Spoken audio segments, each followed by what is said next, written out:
Olá, gente, tudo tranquilo? Vamos lá para a nossa segunda parte da aula do E-Social, né? Paramos aqui, ó, na aula passada, no fluxo normal de informações.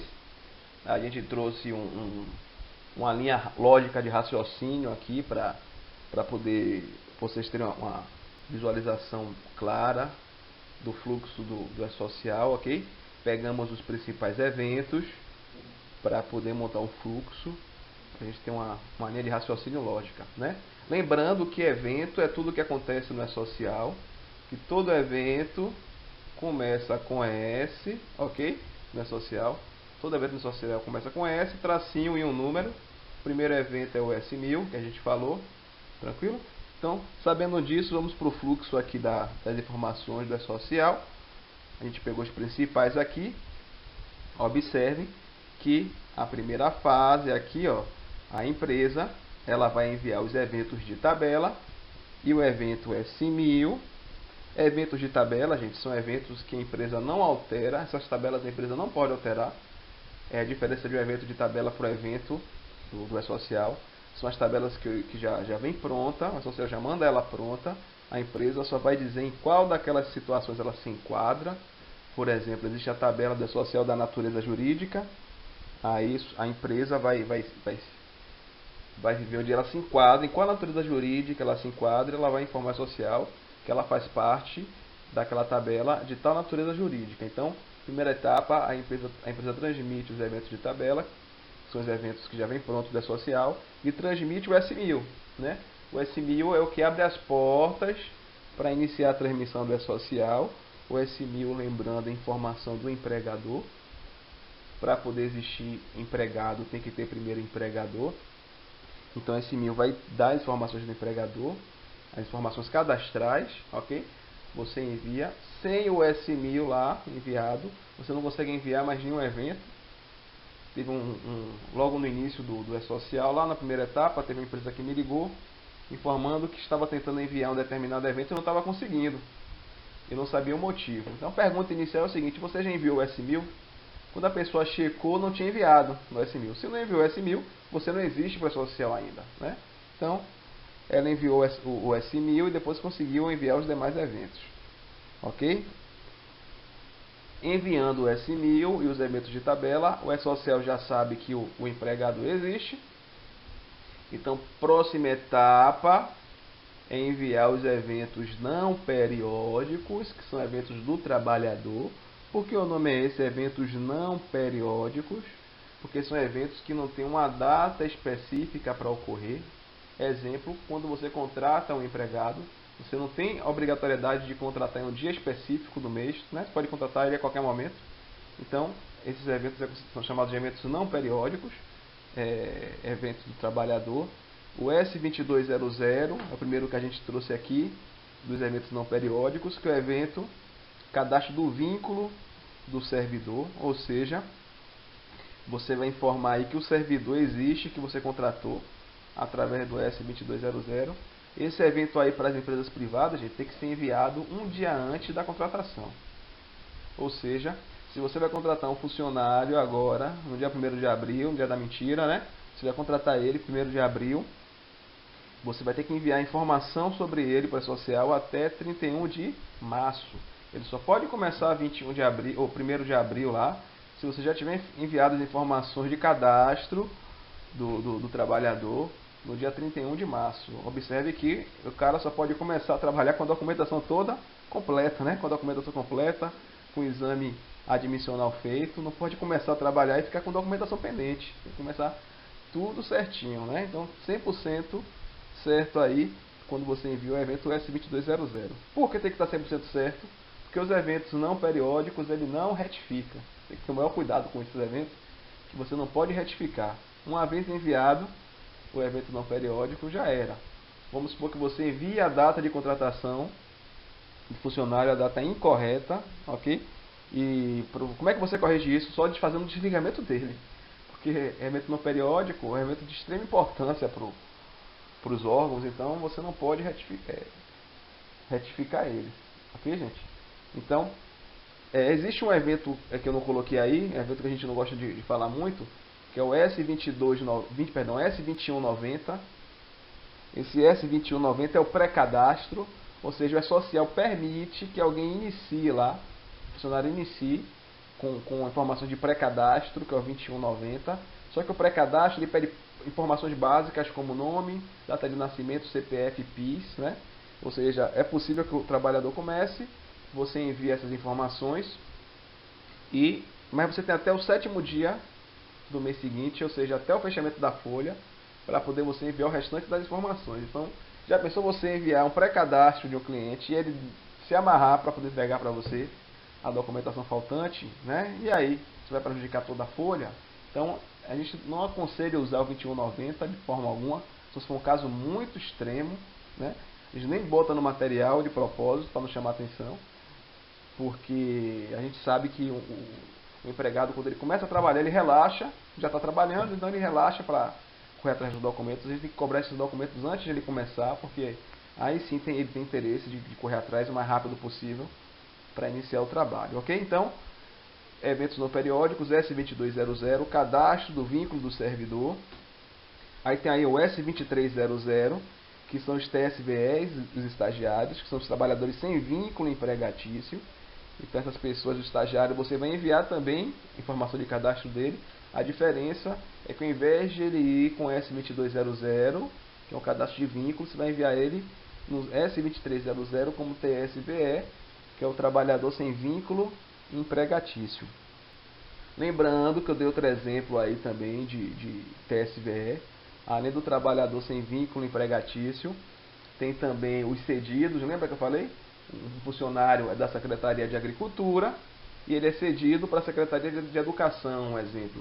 Então ele tem vínculo empregatício com a Secretaria de Agricultura, mas ele está cedido para a Secretaria de Educação. Então a Secretaria de Agricultura vai enviar um S2200 dele, que ele tem vínculo com a Secretaria de Agricultura, e a Secretaria de Educação vai enviar ele como S2300, como trabalhador sem vínculo empregatício. Tranquilo? Então, o evento de trabalhador com vínculo é um, o evento de trabalhador sem vínculo é outro. E o S2400 são os cadastros de benefícios previdenciários, são aquelas pessoas que têm ainda o benefício ativo, ela não está mais ativa como funcionário, mas ela tem o benefício previdenciário ainda, então ela vai também, só que com um evento diferente, o evento S2400. Então, trouxemos aqui alguns exemplos de eventos não periódicos, que é do trabalhador, ok? Primeiro a empresa existe, com S1000, depois o trabalhador existe, porque você enviou os eventos não periódicos aqui, e depois o próximo passo são os eventos periódicos, que estão aqui enumerados, ó. Os eventos periódicos, o nome é periódico, porque são eventos que têm data para acontecer, ok? Tipo, fechamento da folha, pagamento do salário, tudo isso são eventos periódicos, porque tem uma data específica de acontecer.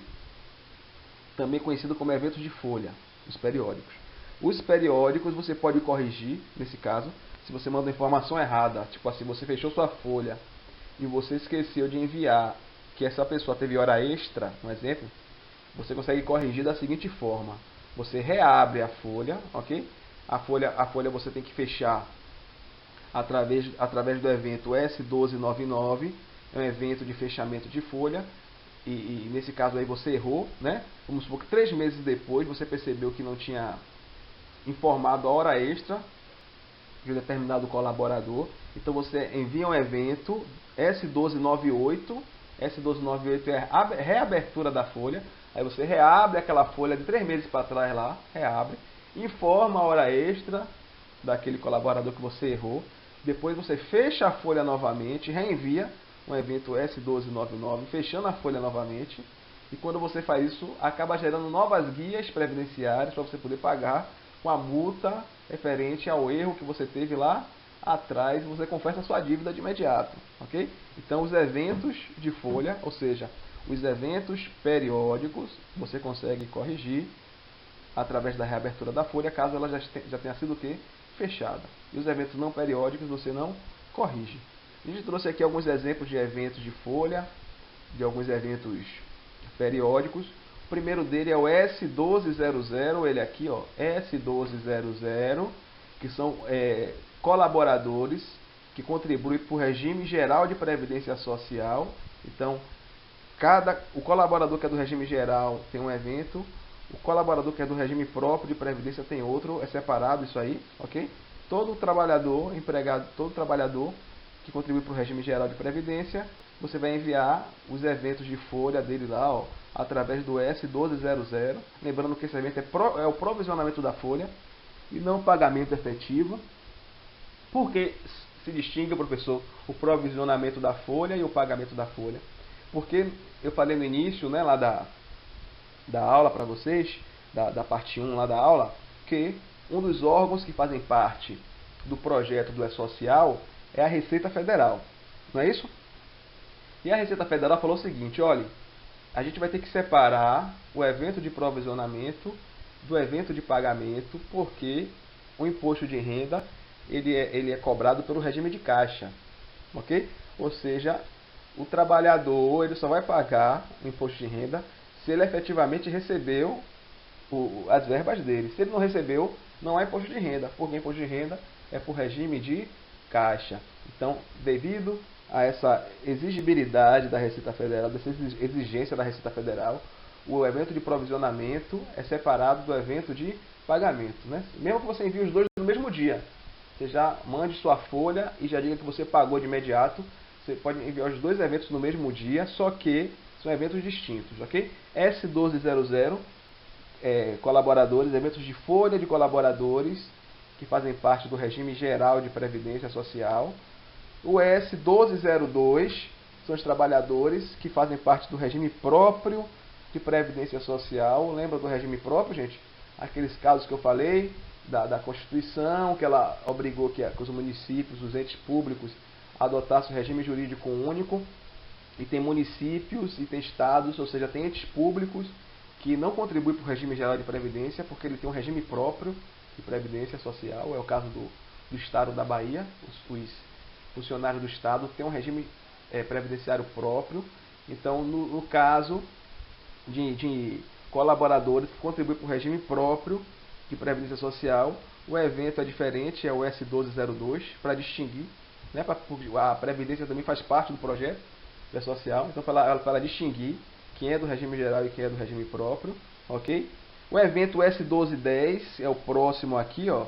S1210 é o evento direcionado ao pagamento da folha, provisionou aqui em cima, ó, no S1202 ou S1200, provisiona aqui. Quando paga, você envia outro evento informando que as verbas foram efetivamente pagas, ok? Lembrando que tem que ter cuidado com isso, porque tem que estar de acordo com o SPED contábil, ok? A social vai fazer o cruzamento. A escrituração contábil digital, a ECD, tem que estar batendo com a social lá, né?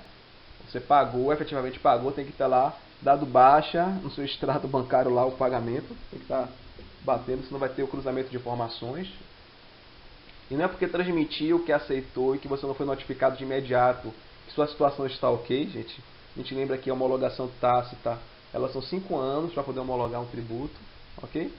Então pode ser que você enviou de forma errada, ou seja, o E-Social informou algo distinto da sua escrituração contábil digital e você por enquanto não foi penalizado, mas a Receita Federal tem 5 anos, né? A gente até falou do caráter da Receita Federal, que é mais punitivo do que educativo, então ela pode esperar aí um tempinho para você continuar errando, e quando vem a multa vem pesada. Então toma cuidado com isso.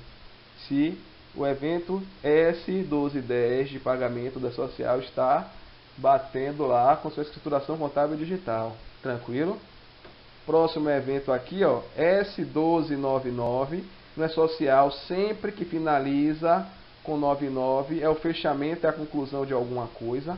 Nesse caso aqui, ó, como a gente está falando dos eventos periódicos, eventos de folha, quando você envia um evento S1299, você está informando que sua folha pode ser o quê? Fechada, ok, gente? Sua folha vai ser fechada através do evento 1299 e o E-Social vai mandar a folha para você, fechada. Lembrando que a folha que vale legalmente é a folha fechada pelo E-Social, ok? Qual é a obrigatoriedade de enviar no máximo até o 7º dia do mês seguinte. Se o 7º dia não for útil, você antecipa. Mesma coisa que faz com o FGTS, ok? Se o 7º dia for domingo, você vai enviar o fechamento na sexta, porque você vai é o último dia útil antes do dia 7, ok? Então esse é o evento de fechamento, relembrando que para você reabrir uma folha, o evento é o S1298, um número a menos aí, ó. S1298 eu reabro a folha, S1299 eu fecho a folha. Combinado? Fechado? Tem empresas que gera a folha da social, gera uma nova folha do sistema e faz o pagamento, faz tudo baseado na folha gerada pelo sistema e não bate com o da social. E aí? Isso é problema, né? Problema grave, porque a folha legal é do E-Social. Então, como é que vai bater sua contabilização? Se você está pagando por uma folha e a folha oficial é outra. Então, se, como eu falei, se não está batendo a folha da social com sua folha efetivamente do sistema, a gente tem que ajustar o E-Social ou o sistema para poder estar de acordo. O correto é adotar como folha da empresa a do E-Social. Aí não tem erro. A folha efetiva da empresa é a folha gerada pela social. Tem que ser essa, porque essa é a folha que tem valor. Essa é a folha de pagamento com caráter legal. Ok? Próximos eventos aqui, ó, gente, os eventos totalizadores. Esses eventos aqui são eventos que o E-Social transmite para a gente. Não é a gente que transmite para o E-Social. São eventos de retorno. Então, todo evento que começa com S5 do E-Social representa um evento de retorno, ok? Ou seja, o E-Social está retornando para a gente alguma mensagem, um totalizador, tipo, a gente envia o S1299, que representa o fechamento da folha, o E-Social vai enviar um evento para a gente totalizando a folha, ok? Que vai ser um evento começando com S5 alguma coisa. Todo evento S5 alguma coisa é um evento de retorno, um evento totalizador, ou seja, é o E-Social que transmite com a gente, transmite para a gente, e não a gente que transmite para o E-Social, ok? Existem diversos eventos, gente, eu trouxe só alguns aí para a gente ter uma cronologia, os principais, né? Para a gente fechar um raciocínio, talvez sejam os eventos que vai aparecer mais no cotidiano de vocês, né? São esses aí. Aí você fala, mas professor, isso aí o sistema vai ter. O sistema vai ter, é verdade, o sistema vai ter, mas você, a obrigação é sua. Mesmo o sistema fazendo esse trâmite, se comunicando com o web service, a obrigação legal é sua como contribuinte. Então, você tem que entender o trâmite, né? Tem que entender até para poder apontar e corrigir se houver alguma falha no sistema que vocês trabalham, ok? Então, esse é o fluxograma de informação. Então, vamos lá para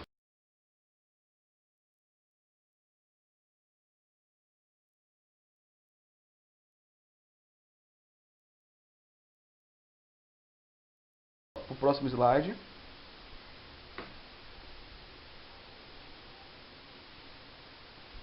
Informações do empregador, que a gente falou, S1000.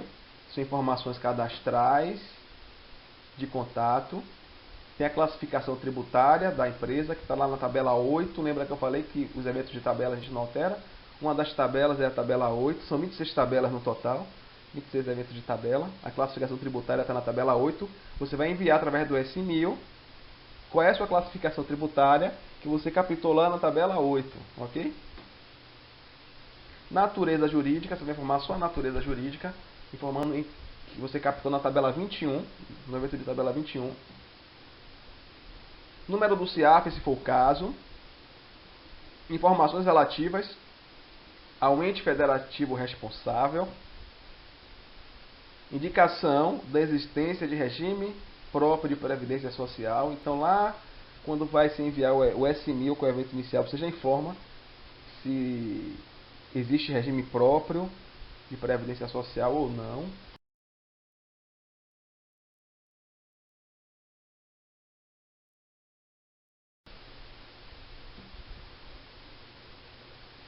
A gente está falando muito de evento, né? Vamos trazer o conceito, o que seria um evento trabalhista, né? Evento, gente, pela terminologia, evento é tudo o que acontece, né? Diferentemente das declarações que a gente tem costume de fazer já no dia a dia, GFIP, RAIS, CAGED, DIF, onde é gerado um único arquivo com diversas informações. No E-Social o conceito é diferente, a gente envia o evento trabalhista, é como se, vamos fazer uma analogia aqui, como se fosse mais ou menos assim, ó. No passado, a gente emitia informações gerais da folha, fechado o arquivo da folha. Hoje em dia a gente não envia mais o arquivo da folha, a gente envia os eventos que acontecem no dia a dia com o trabalhador. Tipo, foi contratado, envia um evento. Recebeu salário, envia o evento do salário. Entrou de férias, envia o evento das férias. Recebeu hora extra, envia o evento da hora extra. Teve um acidente de trabalho, envia o evento de acidente de trabalho. E vou enviando evento por evento. E o E-Social finaliza a minha folha. Ou seja, eu não envio mais a folha. É como se eu enviasse os contra-cheques e o E-Social ele fecha a minha folha. Observe que é uma mudança de conceito, né? É uma mudança muito grande de conceito. A gente não envia mais o arquivo, a gente envia o evento. Quem finaliza, quem faz o fechamento do arquivo seria o E-Social.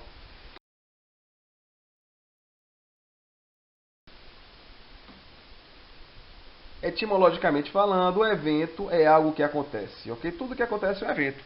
A aula é um evento, uma festa é um evento, um jogo de futebol é um evento, uma cerimônia religiosa é um evento. Tudo que acontece é um evento. No E-Social, eventos trabalhistas são situações que ocorrem com o trabalhador no decorrer do mês. Tudo que acontece com o trabalhador é um evento, ok? Evento, tudo que acontece com o trabalhador é um evento. Há inicialmente também o envio de algumas tabelas que eu falei com vocês, né? Os eventos de tabela. Tabelas de horário, de cargos, estabelecimentos, etc. Deixa eu até dar um exemplo para vocês aqui legal. É o seguinte.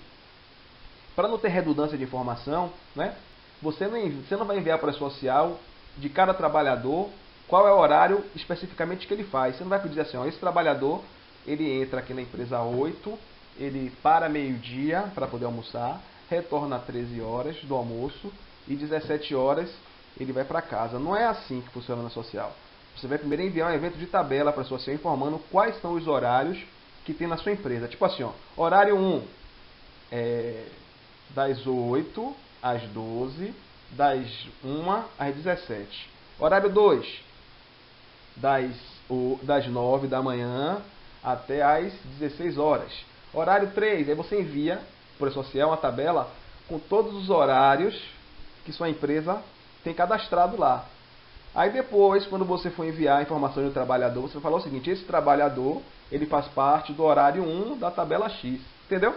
Você não vai informar exatamente o horário dele, você vai informar em onde ele se enquadra naquela tabela de horário. Por quê? Para não ter a mesma informação enviada várias vezes para a social. Isso aí gera uma economia muito grande de tempo, né? Deixa de ter redundância de informações. Você envia só uma vez a tabela de horário e depois você só vai linkar cada funcionário com cada horário daquele que você enviou. O E-Social vai fazer o cruzamento das informações.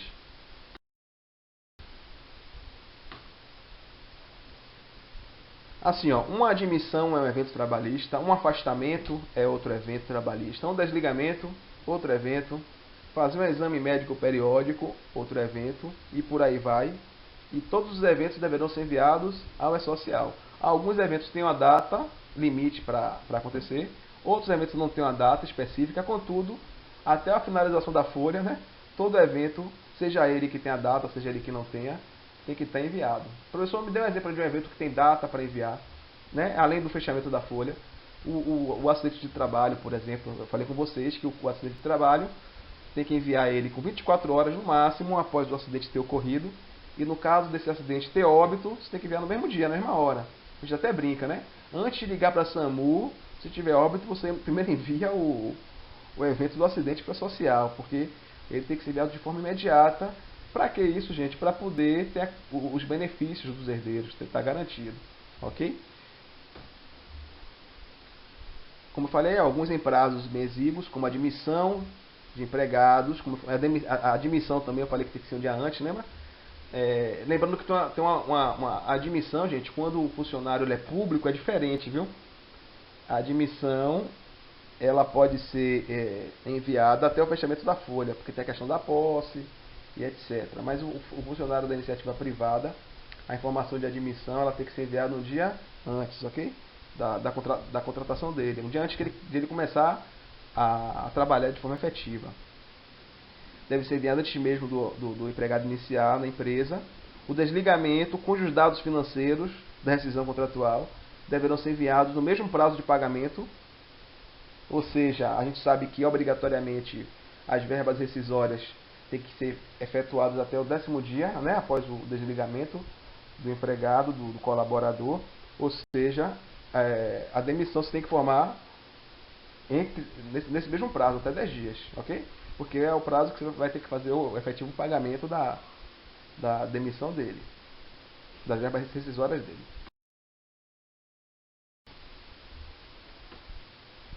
Desta forma, não é estranho você ler em algum momento que deverá enviar um evento e não um arquivo, ok? Você não vai enviar mais um arquivo para a associação, você vai enviar o quê? Um evento, uma mudança de conceito aí, de paradigma. Um arquivo, por exemplo, um arquivo do E-Social poderá conter 50 eventos. Né? O sistema pode enviar em lote um arquivo, mas esse arquivo pode ter diversos eventos nele. Tranquilo, gente? Vamos lá.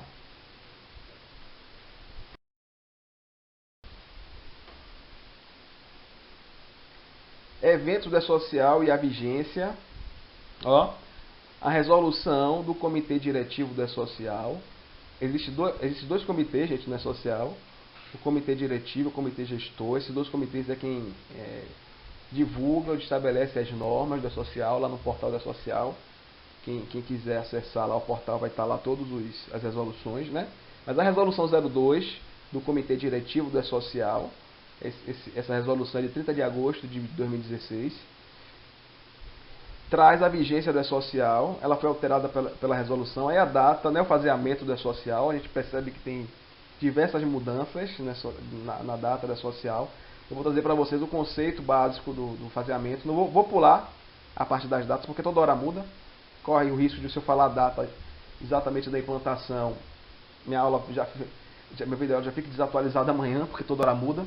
Então eu vou falar o raciocínio, a ideia mais ou menos de como funciona, de como procede esse faseamento e as datas.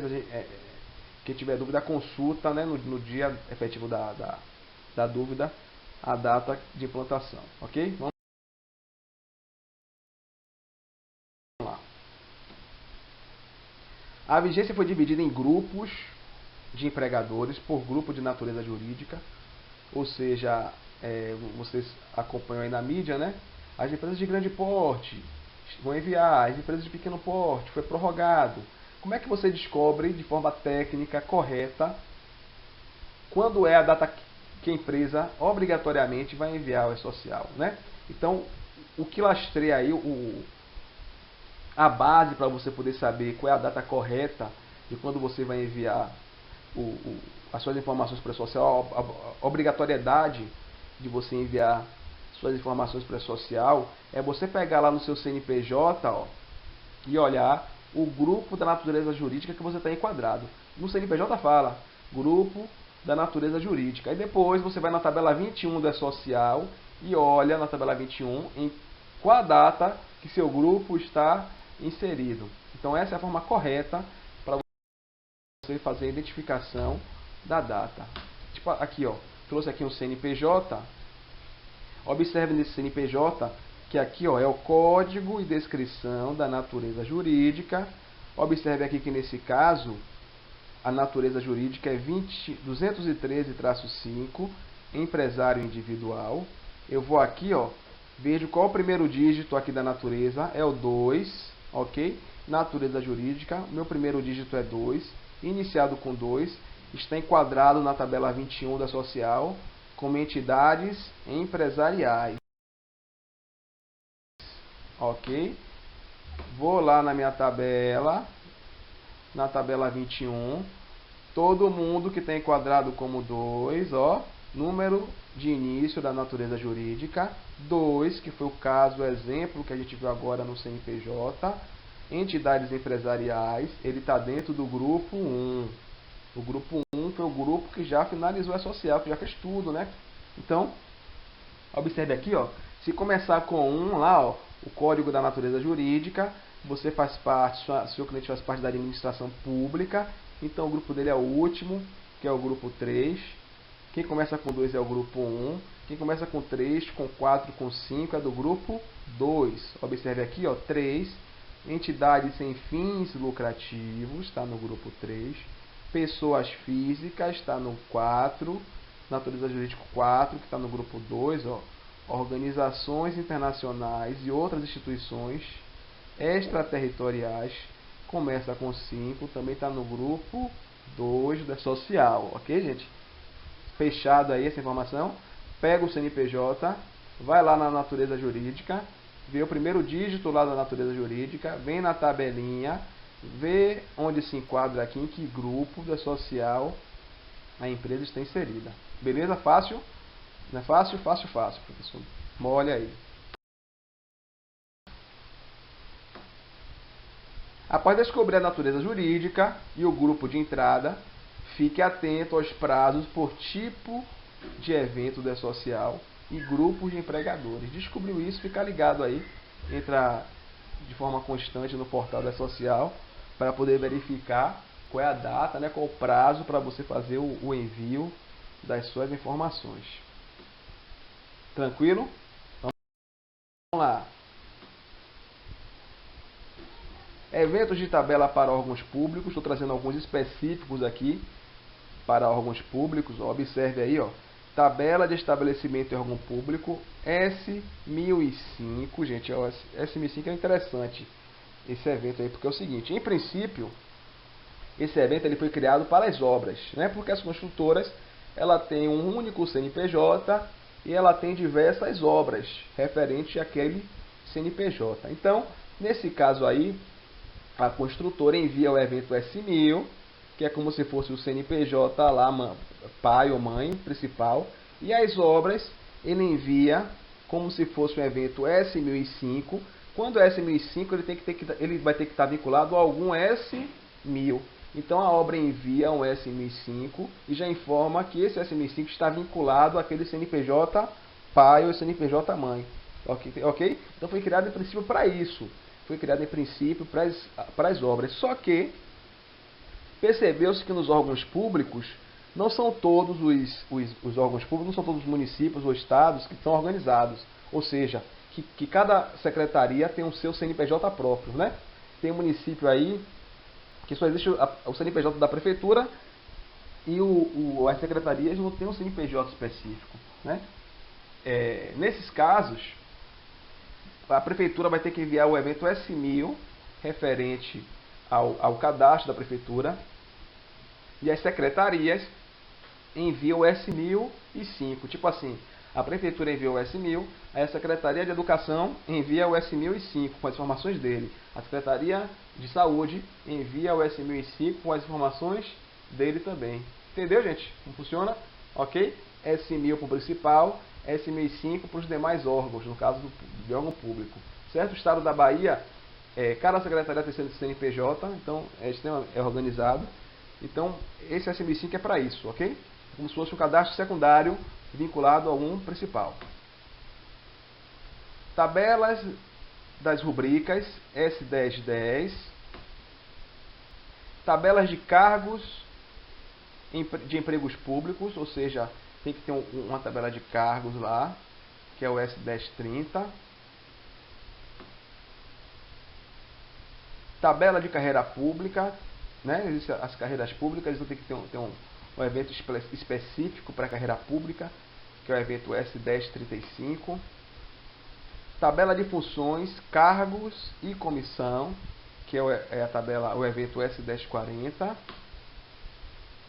Tabela de horário, turno de trabalho. Eu falei para vocês que os horários e turnos tem que ter uma tabela específica, né? Então, é o evento S1050, que é a tabela de horários e turnos de trabalho.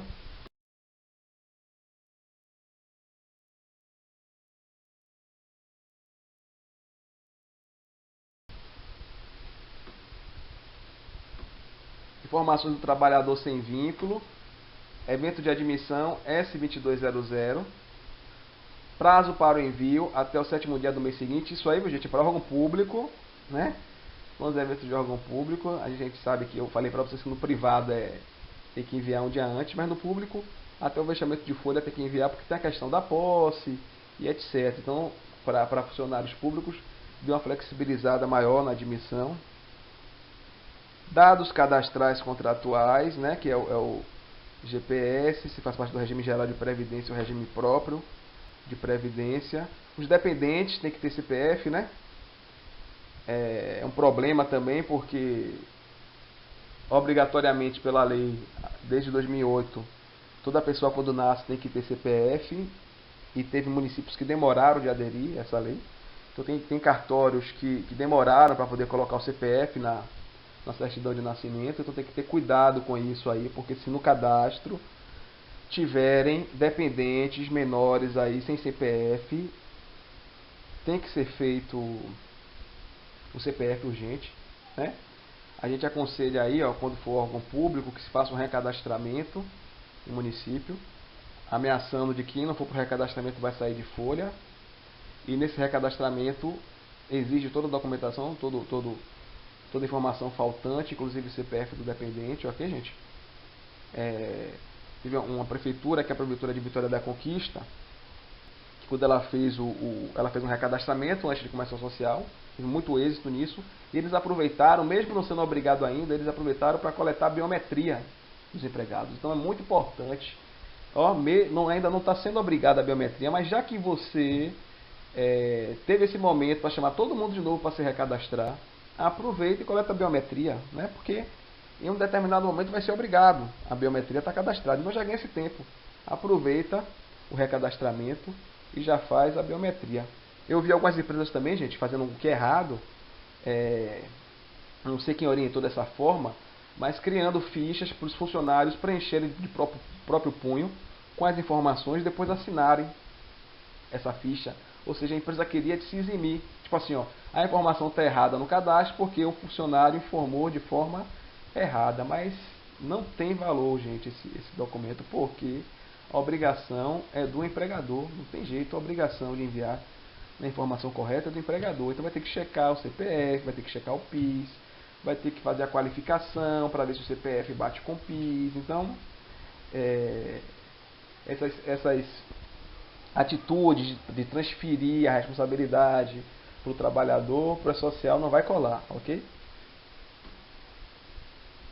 Tem que informar também o regime trabalhista, se é estatutário ou se é CLT, né? Data de admissão, horário, dados do vínculo, código do cargo. A gente falou no slide anterior sobre o cargo, o S1030, que é o evento dos cargos, código da função, categoria do trabalhador, conforme a tabela 1 da social.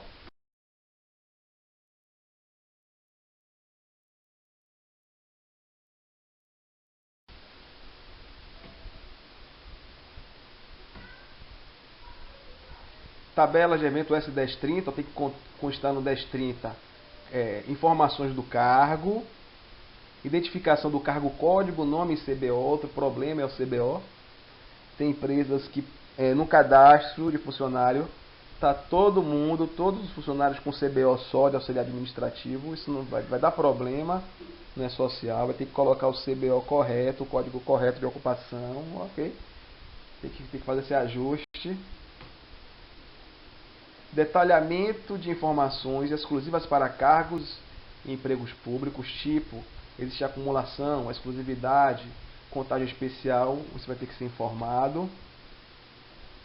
A lei que criou, extinguiu ou reestruturou o cargo, ok? Os órgãos públicos vai ter que ter lá, quando falar do cargo, lá no S1030 vai ter que botar a lei que criou esse cargo. Então, tem municípios que não tem isso guardado, né? Vai ter que correr atrás, vai ter que achar, porque o social vai exigir a lei que criou, extinguiu, reestruturou, ok, gente? Tem que estar lá. Tem que ter cuidado que mesmo que você envie a informação com isso correto e a informação seja aceita, você vai estar descoberto legalmente. Se você não enviou essa informação, você pode ser penalizado, ok? Início de validade e fim de validade. Código da carreira, conforme a tabela lá, S1030, que é outra tabela com as carreiras. Exemplo aqui, ó, auditor fiscal do trabalho, lá no código de carreira, ele está no código 12. Então, se uma pessoa é auditor fiscal do trabalho, ela vai estar informada no cadastro dela que ela faz parte do código 12 da tabela S1030.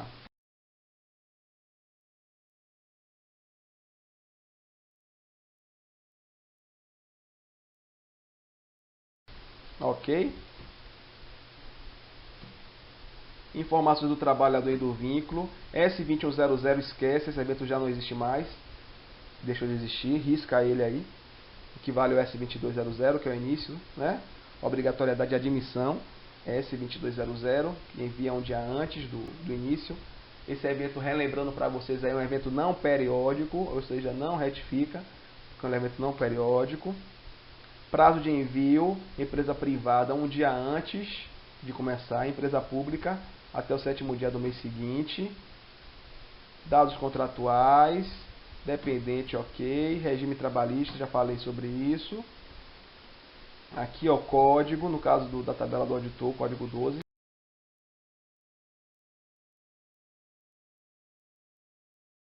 Foi o exemplo que a gente deu agora, ok? Tabela 1 para vocês, ó. Uma tabela do social, a tabela 1, observe aí, que são 3 colunas. Grupo, código, descrição. Ok, observe aqui, ó. Código 101 representa empregado geral, inclusive o empregado público de administração direta ou indireta contratado pela CLT. E assim vai, ó. 103, que é o aprendiz, 105, que é o contrato e termo firmado nos termos da lei 9.601, e assim sucessivamente. Observe aqui, ó, 307, militar. O militar tem um regime diferente. E assim vai, ó. Empregado, agentes públicos estão aqui dentro, seção está aqui dentro, ó. Contribuinte individual está aqui dentro, bolsistas estão aqui dentro, ó, estagiário, médico, residente, bolsistas nos termos da lei. Então, a tabela 1 da social aqui é essa. A tabela 1 é um dos eventos de tabela, aquele caso que eu vou ler para vocês. Os eventos de tabela a empresa não altera, ela simplesmente vai ver em qual desses códigos aqui o colaborador dela se enquadra e vai informar o código, só isso. Ela não pode alterar essas tabelas. Aqui no caso, ó, são os casos de agente público, ok?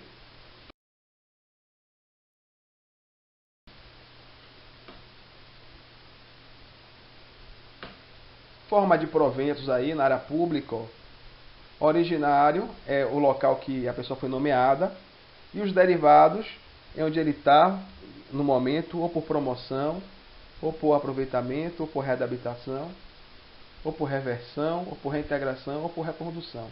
Seja originário ou inicial, que ele foi nomeado, e o 2 é os derivados, que são essas opções aí, conforme a Lei 8.112, que é a lei federal, né, gente, que norteia aí o funcionalismo público federal. A gente sabe que tem as leis municipais e estaduais, mas em geral essas leis elas seguem conforme a Lei 8.112 de 90.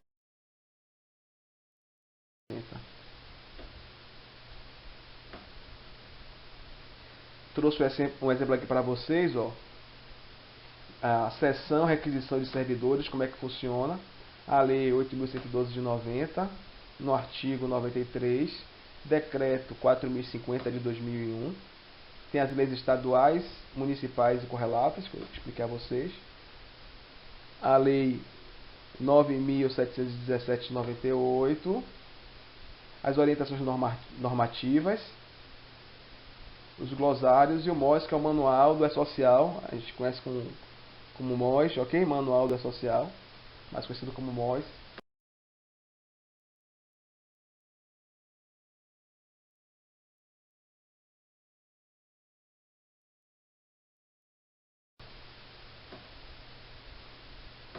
Um exemplo aqui, ó, gente, de seção e requisição. Observe que onde ele tem vínculo lá, ó, envia, o órgão que ele tem vínculo, envia o evento S2200, que é o cedente, e o cessionário lá, ó, envia, que ele está lá no evento S2300, que é o evento de TSVE, trabalhador sem vínculo empregatício. Então, onde ele foi nomeado, envia o evento de folha, o evento de admissão, ok, de vínculo, e onde ele está cedido lá, envia um evento sem vínculo, que é o S2300.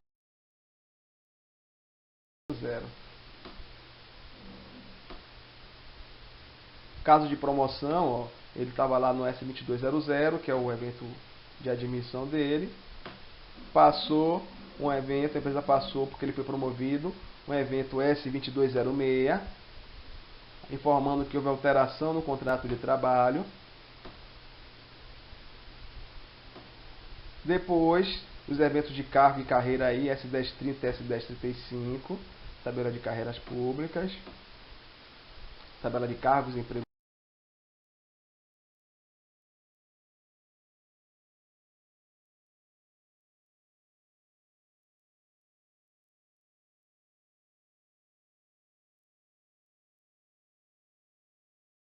públicos, ok?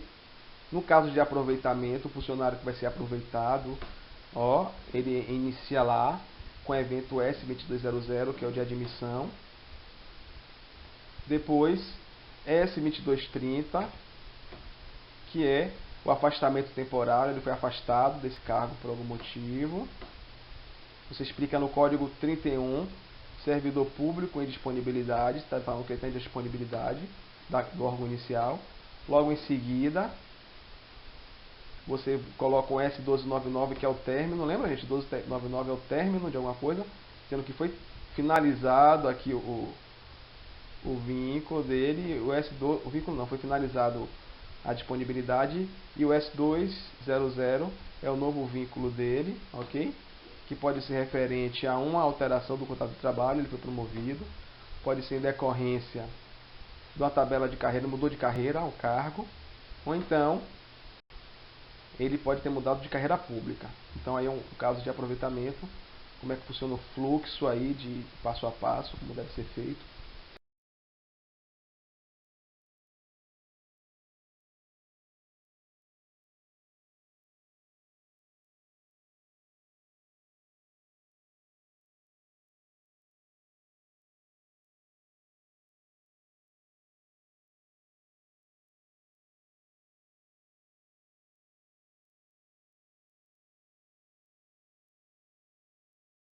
Sem querer, me perdoe.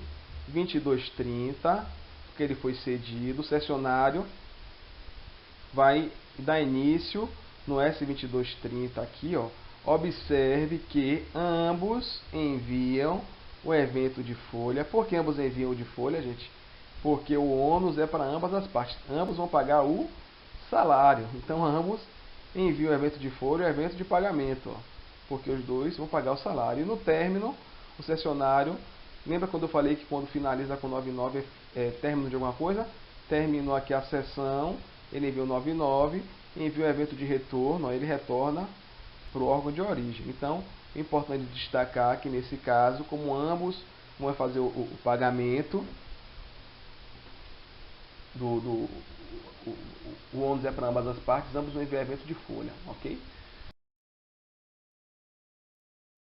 Que vai efetuar o pagamento, da folha, só o cessionário. Então, como é que funciona? Ó, sessão, ele foi cedido lá para o cedente, aqui iniciou o trabalhador sem vínculo, ok? No cessionário, S2300. Observe que durante aqui, ó, o cedente não envia nada porque ele não está pagando, então ele não envia evento de folha, ok? Ó, o ônus é para quem? Para o cessionário somente, então o cedente não envia evento de folha nenhum, só quem vai enviar evento de folha é o cessionário aqui, ó, porque é ele que tem o ônus de pagar a folha. Tranquilo? Só ele que envia, e no término é a mesma coisa, ele finaliza aqui e retorna para a sessão dele. Vamos lá.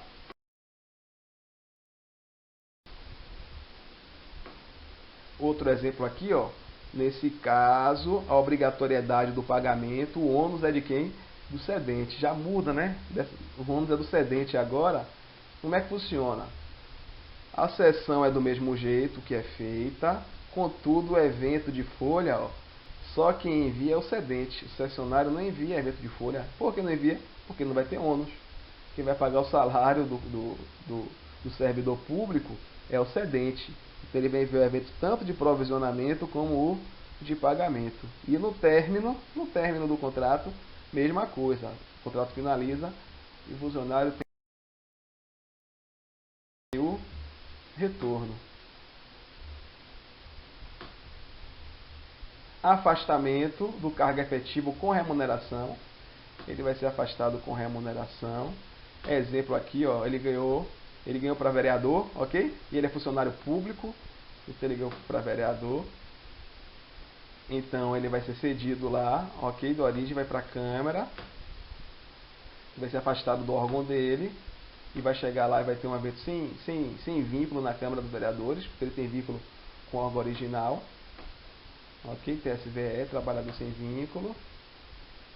Durante o processo, quem vai pagar, quem vai ver evento de folha é o órgão de origem. Por quê? Porque o afastamento foi com remuneração, ok? Então quem paga o salário é o órgão de origem dele, ó. Ele contribui para o regime próprio de previdência, ou então para o regime geral, ok? Aqui o evento de folha, pagamento dos rendimentos. E no término, 2399, que é a finalização do trabalho sem vínculo, ok? Finalizou. E ele retorna para o órgão dele de origem, ok?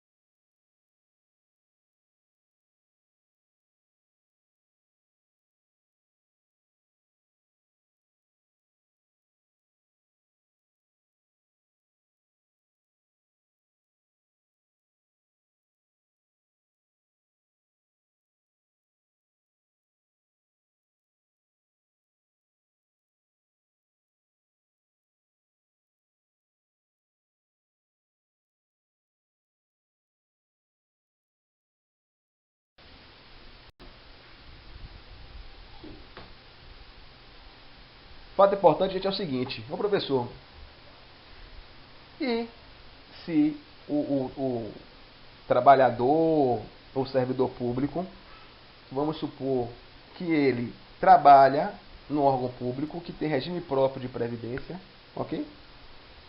E ele é cedido para um órgão que é regime geral. E o ônus da folha dele é para o órgão que ele é cedido, né? Ou seja, originalmente ele é do regime próprio, mas ele vai ficar um período trabalhando em um local, em um órgão que contribui para o regime geral. Como é que funciona? Contribui para quem, gente? Isso é muito importante. Vai sempre prevalecer o regime inicial dele. Se ele entrou lá com um regime próprio, mesmo que ele vá trabalhar em um órgão, em uma seção que seja regime geral, obrigatoriamente ele continua contribuindo para o regime próprio de previdência, que é o regime original. Sempre ele contribui para o regime original. Se ele contribuir para o regime errado, ele vai ter que fazer uma verbação quando ele aposentar para poder considerar aquele tempo. Vai ter dor de cabeça para conseguir a aposentadoria dele. Entendeu? Vamos lá aqui, ó. Regrazinha, ó. Se ele é do regime geral de previdência, ok, gente? Independente se para onde ele for regime geral ou regime próprio, independente, ele continua contribuindo para o regime o que? Geral, que é o regime original dele. Independente se onde ele esteja, contribui para o regime geral ou para o regime próprio. Aqui nesse caso é o inverso, ó, ele é do regime próprio de previdência, independente se o órgão que ele vá é do regime geral ou regime próprio, ele continua contribuindo para o regime próprio, que é o regime que ele iniciou. Tranquilo? Prevalece sempre o regime original, ok? Existem erros constantes em relação a isso, existem, só que dá trabalho, vai ter que averbar, né? Perdeu não, o tempo que contribuiu para outro regime, mas vai ter que fazer a averbação, tá bom, gente? Então, essa segunda parte eu finalizo por aqui, tá bom? Obrigado para vocês e logo depois eu estarei enviando a terceira parte, tá bom?